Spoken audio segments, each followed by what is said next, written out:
নমস্কার দর্শক বন্ধুরা, আপনাদের সকলকে স্বাগত জানাচ্ছি রেফ স্পোর্টস বাংলার এক নতুন উপস্থাপনাতে।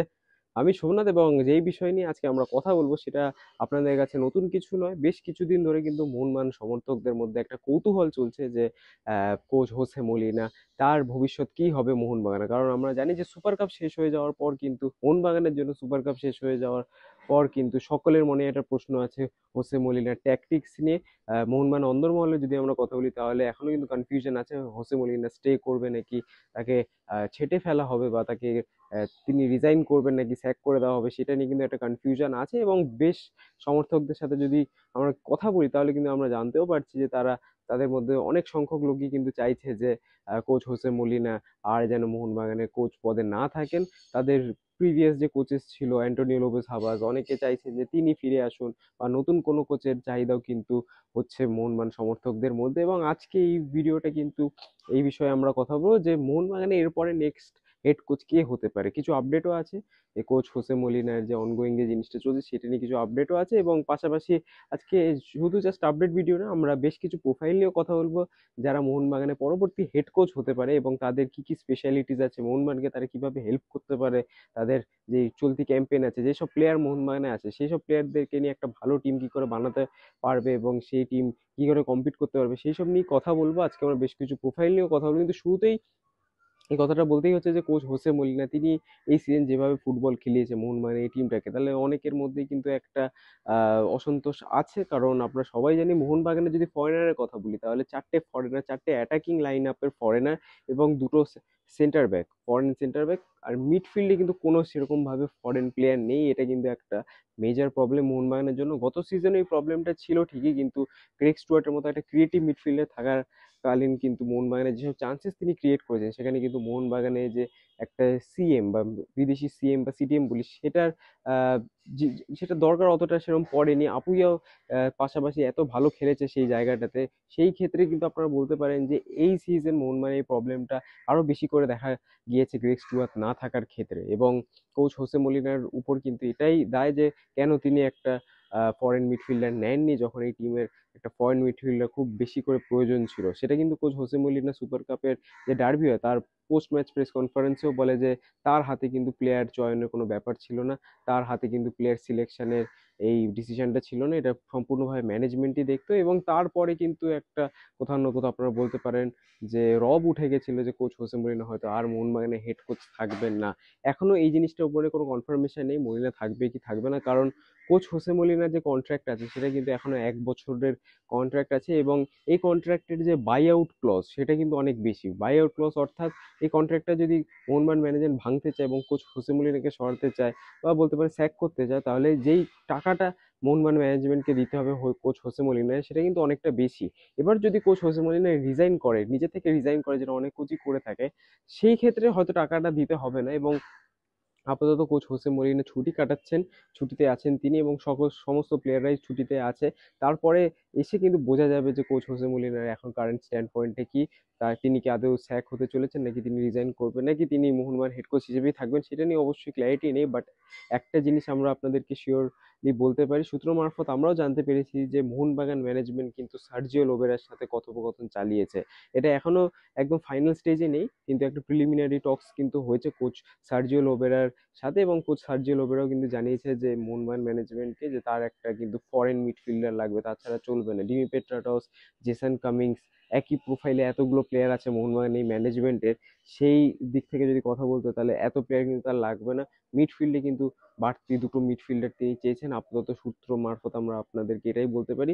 কিন্তু সার্জিও লোবেরা ছাড়াও বেশ কিছু কোচ এখন ফ্রিতে আছে যারা পাস্টে কিন্তু আইএসএল এ এসেছে, খেলিয়ে গেছে। যেরকম যে আপনাদেরকে একটা এক্সাম্পল, এটা কোনো আপডেট না, এটা আমাদের ব্যক্তিগত মতামতে আমরা বলছি। যেরকম কোচ ওয়েন কয়েল আছে, আপনারা জানেন জামশেদপুরের হয়ে তিনি লিগ শিল্ড জিতেছেন, চেন্নাই এফসিতে আগের বছর তিনি কোচিং করিয়েছেন। ওয়েন কয়েলও কিন্তু যথেষ্ট ভালো একজন পেডিগ্রির কোচ, অনেক প্লেয়ার তিনি নিজের হাতে তুলেছেন। এবং পাশাপাশি যদি কথা বলি গ্রেগ স্টুয়ার্টের মতো প্লেয়ারকে কিন্তু তিনি ভারতবর্ষে এনেছেন।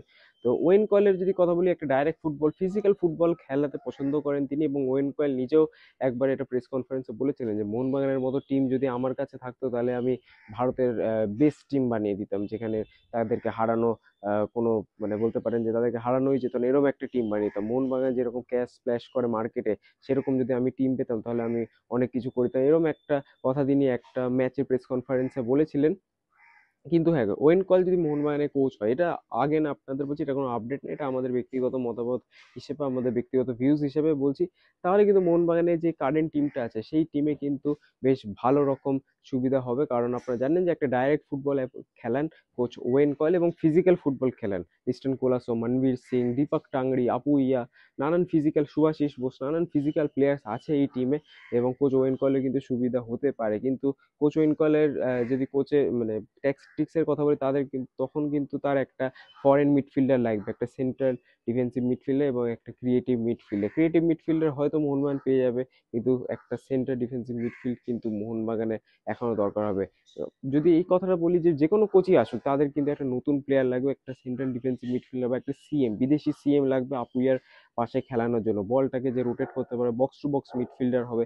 জনি কাউকর যদি এক্সাম্পল দিই, এখন জনি কাউকর মতো একজন প্লেয়ার বা কার্ল মেকের মতো একজন প্লেয়ার কিন্তু মোহনবাগানের এই টিমটাতে লাগবে অবশ্যই। এবং আগেও আমরা দেখেছি যে ওয়েন কলের কিন্তু তিনি কার্ল ম্যাকিউকেও টার্গেট করেছেন নিজের টিমের জন্য, এবং যদি কথা বলতে হয় বেশ কিছু মোহনবাগানের প্লেয়ারের উপরেও কিন্তু তার ইন্টারেস্ট ছিল নামতে, যেরকম মোহনবাগান থেকে চেন্নাই আসে ওয়েন কয়েলের আন্ডারে খেলে, সেরকম ওয়েন কয়েল একটা ভালো অপশন হতে পারে মোহনবাগানের জন্য। সার্জিও লোবেরো উল্টো দিক থেকে আপনারা জানেন যে প্রচন্ড অ্যাটাকিং ফুটবল তিনি খেলার, পজিশন হোল্ড করতে পছন্দ করেন, এবং যেরকম আপনার উড়িষ্যাতে দেখেছেন, গোয়াতে দেখেছেন, মুম্বাইতে দেখেছেন যে তার একটা কিন্তু defensive midfielder must. M S Jahouh তিনি গোয়াতে খেলেছেন, সার্জিও লোবেরের সাথে সাথেই তিনি গেছেন, যেখানেই গেছেন, গোয়া হোক, মুম্বাই হোক, উড়িষ্যা হোক, সেরকম একটা ফরেন ডিএম কিন্তু মোহনবাগানের নেই। কোচ লোবেরার সাথে যদি মোহনবাগান ম্যানেজমেন্টের কথা হয়ে থাকে, তাহলে কিন্তু তিনি একজন ফরেন ডিএম অবশ্যই চাইবেন। এবং পাশাপাশি যদি বাকি কোচেসেরও কথা বলি, জুয়ান ফেরান্ডো একটা অপশন হতে পারে, কিন্তু আমার মনে হয় না মোহনবাগান সমর্থকরা খুব একটা চাইবে জুয়ান ফেরান্ডো সার্ভিস। পাশাপাশি বেশ কিছু আইএসএল কোচেসও কিন্তু এখন ফ্রি আছে, যেরকম ইভান ভুকোমানোভিচ, তিনিও কিন্তু এখন ফ্রি আছেন। এবং আমরা যেটা জানতে পেরেছি যে যে অ্যাড্রিয়ান লুনা, তার সাথেও কিন্তু মোহনবাগান ম্যানেজমেন্টের কথা হয়েছিল এই সামার ট্রান্সফার উইন্ডো চলাকালীন, কিন্তু কেরালা ব্লাস্টার্স ম্যানেজমেন্ট ছাড়েনি অ্যাড্রিয়ান লুনাকে। তো সেখান থেকে কোচ ইভান ভুকোমানোভিচও কিন্তু একটা ভালো অপশন হতে পারে, তিনি এখন ফ্রি আছে, কোনো ক্লাবে তিনি কোচিং করাচ্ছেন না। ওয়েন কলে যেরকম বললাম, তিনিও কিন্তু ফ্রি আছেন, এবং এদের প্রোফাইল ওয়াইজ কিন্তু এটা যথেষ্ট ভালো কোচ, যার টিম এরা পেয়েছে বা যেরকম ফুটবল এরা খেলাতে পছন্দ করে, তারা সেই হিসাবে যদি কথা বলতে, তাহলে কিন্তু যথেষ্ট ভালো কোচ এরা দুজনই। কিন্তু হ্যাঁ, সম্পূর্ণ এটা আমাদের ব্যক্তিগত মতামত, আবারও বলছি, কিন্তু একটাই আপডেট যে কোচ সার্জিও লোবেরার সাথে কিন্তু মোহনবাগান ম্যানেজমেন্টের একটা প্রাইমারি টকস হয়েছে, এবং সেখানে কিন্তু কোচ সার্জিও লোবেরা একটা ফরেন সিএম বা বলতে পারেন যে একটা ফরেন ডিএম এর আবদার করেছে, এবং লিম পেট্রাটস এবং বলতে পারেন যে জেসন কামিংস, তাদের দুজনের বদলে নতুন যাতে যদি প্লেয়ার নেওয়া যায় ফরেন মিডফিল্ডার টাইপের, সেরকম কিন্তু একটা রিকোয়েস্ট কোচ সার্জিও লোবেরা করেছে। আজকের এই ভিডিওটা এই সম্বন্ধেই ছিল যে মোহনবাগানের পরবর্তী কোচ হিসেবে কি কারা কারা ভালো ক্যান্ডিডেট হতে পারে। আপনাদেরকে একটা আপডেট দিলাম কোচ লোবেরা নিয়ে, এবং দুটো আরো প্রোফাইল বললাম যারা সম্ভবত কিন্তু এই মোহনবাগানের হেড কোচ রোলটাতে স্যুট করতে পারে এবং সমর্থকদের জন্য ভালো হতে পারে। এটা অবশ্যই ব্যক্তিগত মতামত, আপনারাও নিজেদের মতামত কমেন্ট সেকশনে জানাতে ভুলবেন না। আপনাদের মতামতে কিরকম হেড কোচ আপনাদের চাই। কোচ অ্যান্টোনিও লোপেজ হাবাস, তিনি কিন্তু এখন ইন্টারকাশি কোচ, তার দায়িত্বে কিন্তু কোচ হাবাস এখন আছেন, সম্ভবত তিনি মোহনবাগানে আর ফিরবেন না। এবং পাশাপাশি বেশ যে বাকি কোচেসেরও কথা বলছি, তাদেরও কিন্তু এখন দেশ বাকিংহামের অনেকে রিকোয়েস্ট করছে। দেশ বাকিংহাম কিন্তু অবশ্যই সাউদি প্রো লিগে আছে, তারও আসাটা খুব একটা ইজি না এখানে। এবং অনেকে কথা বলছিল রোকা নিয়ে, অ্যালবার্ট রোকা নিয়ে, তিনি কিন্তু এখন ফিলিপিন্স জাতীয় দলের তত্ত্বাবধানে আছে, অ্যাসিস্ট্যান্ট কোচ তত্ত্বাবধানে আছে, তারাও কিন্তু এখন আসবেন না যতটা মনে হয়। কিন্তু ফ্রি কোচ হিসেবে অবশ্যই ওয়েন কোয়েলের মতো কোচ আছে, ইভান বুকোমানোভিকের মতো কোচ আছে, এবং অবশ্যই কোচ সার্জিও লোবেরাও আছে। দেখা যাক কি হয়। কিন্তু আজকের ভিডিওটা এতটাই, যদি ভালো লাগে তাহলে অবশ্যই লাইক করবেন। আপনারাও আপনাদের ফেভারিট হেড কোচের কথা অবশ্যই কমেন্টসে আমাদেরকে জানাতে ভুলবেন না। আপনারা কাকে চান হেড কোচ হিসেবে, মোহনবাগান হেড কোচ হিসেবে, অবশ্যই আমাদের জানাবেন। এবং ভিডিওটা যদি ভালো লাগে তাহলে অবশ্যই লাইক করবেন, এবং চ্যানেলে যদি নতুন হন অবশ্যই সাবস্ক্রাইব করবেন। আপনাদের সাথে দেখা হবে পরবর্তী ভিডিওতে, ততদিনে ভালো থাকবেন, সুস্থ থাকবেন, এবং নমস্কার।